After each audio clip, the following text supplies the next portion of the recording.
Hello, and thanks for joining us for our weekly film show. It's a new year, and what's beginning to sound like an old story. Because of the pandemic, Hollywood's production of films and television series is on hold again.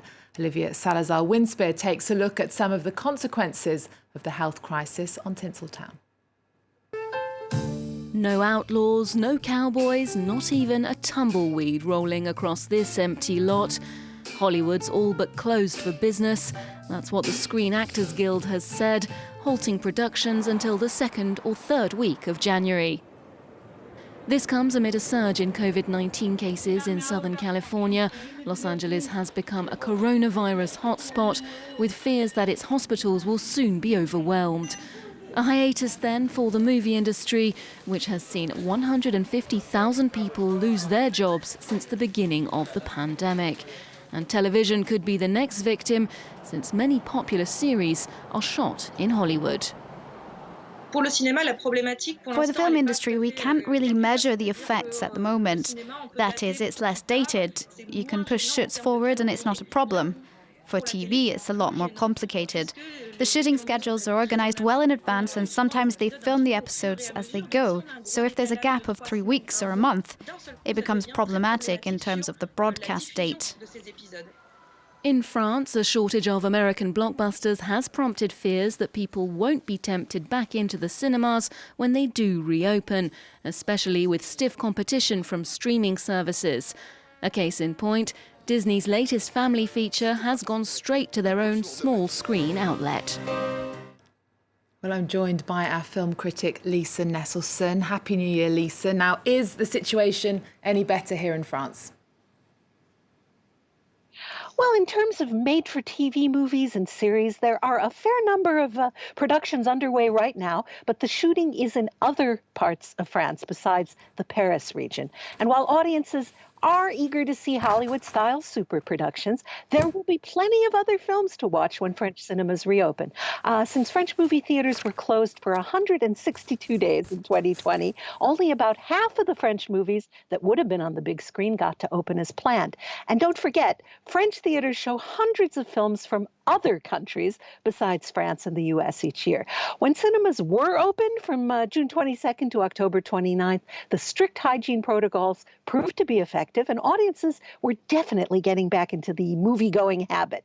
Although ticket sales were down 67% over last year, keep in mind 2019 was the third best year at the French box office in half a century. France is the European country that suffered least from the drop in admissions. Now to a film that would have premiered in Cannes in May. In most of the world, including here in France, the Pixar animated feature Soul has skipped cinemas and has gone directly to the subscription streaming platform Disney+. My family certainly enjoyed watching this over the holiday period. Lisa, tell us more about it. This was directed by Pete Docter, who made Up and Inside Out. It's set in New York City. We all know what that looks like.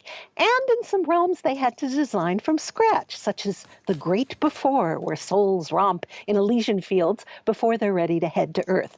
While people want movies to watch under safe conditions, it's fairly tragic to relegate animation this well-crafted to home screens. In China, one of the few territories where Soul is being shown in movie theaters, it was the highest-grossing foreign film of the biggest New Year's weekend ever recorded, doing way better than Wonder Woman 1984. The title translates to spiritual journey in Chinese, and that's not a bad description, if only it translated to consistently interesting spiritual journey. And whose journey is it? It's a mismatched buddy picture between a human and a soul in waiting named 22, voiced by Tina Fey. Our human protagonist is Joe Gardner, voiced by Jamie Foxx. He seems like a nice guy. He's obviously a good musician who longs to play jazz with other good musicians. But he's stuck teaching music to 12-year-olds in a New York public school. He's a patient, devoted teacher. Most Americans would be thrilled to be given a permanent staff position with health care and other benefits, as Joe is before the opening credits. But he has conflicted feelings about that because it's not his idea of success. It is his mother's idea of success. He's a grown man, and his daily life is not aligned with his dreams. Until he gets a call from an ex-student inviting him to audition for a famous quartet led by a woman saxophonist. Now, this is a movie whose core message is, look where you're going. Joe is so happy about the prospect of playing piano in the quartet that he doesn't pay attention out on the streets of a superbly rendered Manhattan. Has he died just as his lifelong dream was within reach? Okay, well, let's find out some more. This is from Seoul. Is this heaven? No. Is it H-E double hockey sticks? Hell. Quiet coyote. It's easy to get turned around. This isn't the great beyond. It's the great before. The great before? Oh, we call it the U Seminar now.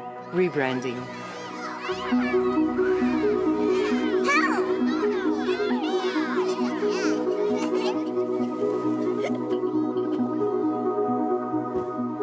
Does this mean I'm dead? Not yet. Your body's in a holding pattern. Now, Lisa, there are some reviews out there saying that although Pixar is definitely trying to be true to the spirit of its African-American characters, there are still aspects of this movie that come across as racist. Would you agree? I worry that people are being conditioned to find affronts wherever they look, and I don't see that as a good trend in arts criticism or real life. I found several reviews by Black critics taking the film to task for what they see as racist flaws. Among other things, that the voice of Tina Fey, who happens to be a white woman, ends up in the body of a Black male. It's a voice in an animated film. But the objection isn't that a woman ends up in an imaginary male form, but that a white woman has no business usurping a Black man's body.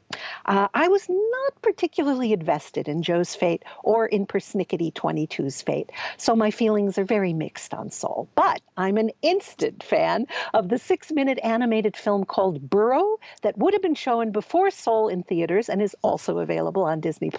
No dialogue. A rabbit wants to dig its dream house, but he runs into moles and mice and ants and other critters already underground. I cared about this rabbit in a way I never really cared about the central characters in Soul. Okay. All right, well, moving on now. The film show stopped for 2 weeks over the Christmas period, Lisa. And during that time, France lost some cultural giants who are linked to the film world. These creative gentlemen all made the world a much better place. World-class violinist Ivry Gitlis, born in Israel but resident in France, died at age 98. He was still performing until recently, an infectiously positive ambassador for the joy of music. He acted in 1975 as the hypnotist in François Truffaut's The Story of Adele Ash. And in 1998, he added intergenerational oomph to Denis Dercourt's The Freelancers, a comedy about the precarious lives of gigging musicians. And he performed with Yoko Ono, John Lennon, Eric Clapton, and Keith Richards in the late 1960s. In 2013, he came to France 24 at age 91. I got to touch the 300-year-old Stradivarius beside him on set, and this is what he said he wishes to communicate to children. I would like them to be true to themselves. I think the phrase of Polonius in Hamlet, I think the father of Ophelia says to his son, above all, to thyself, be true. So I think that's what, if any message, I'm not writing this thing as I don't consider myself as a messiah or anything like that, but simply a life of truthfulness with one's own self. And you can't be playing tricks with this instrument because he is 300 years today. He doesn't know. That was Ivry Gitlis speaking to France 24 back in 2013. And the composer and orchestra conductor Claude Bolling also died, Lisa, aged 90. His film scores are too numerous to mention, but along with Italy's Ennio Morricone, who died last year, and France's Michel Legrand, who died the year before, he helped make countless movies memorable via iconic scores. You'd probably recognize Borsellino, the theme for the film starring Jean-Paul Belmondo and Alain Delon.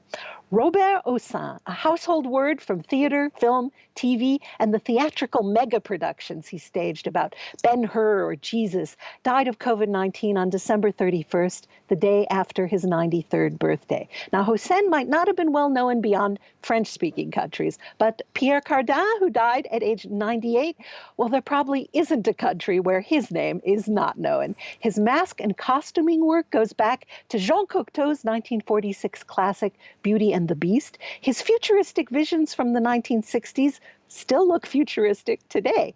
He ceased his formal education at age 14 to learn tailoring and never stopped having things to teach us about clothing design, architecture, marketing, and being an all-around self-made visionary. That certainly is a great deal of talent, and that's been lost from the world of culture. Now we're going to end the show, Lisa, with your virtual pick of the week. Well, unless you're allergic to ironic humor, I'd like to recommend a surefire source of amusement. Une nouvelle page, or a new page, recently was named Best French Film in the annual France-based Mobile Film Festival. This year's theme for a 1-minute-long film shot with a cell phone was women's empowerment. From 101 countries, they received 1,130 entries, 57% of which were made by women filmmakers. Now, this little gem is proof that you could get a lot of ideas across in just 60 seconds. You can see this and a selection of other winners online free of charge. Okay, Lisa, thank you so much for joining us. Now we're going to leave you with a short and sharp explanation of why women have taken a back seat until now. Remember our website. We're also on Twitter, Facebook and Instagram. There's more news coming up on France 24 after this. Autrefois, les femmes n'existaient pas. Il n'y avait que des hommes, des grands hommes. Il suffit d'ouvrir un livre d'histoire pour le constater. Un jour, un grand homme a découvert une femme, par hasard. Elle se tenait juste derrière lui. Mais comme elle était de petite taille, il ne l'avait pas vue. Voilà pourquoi on dit souvent que derrière chaque grand homme se cache une femme.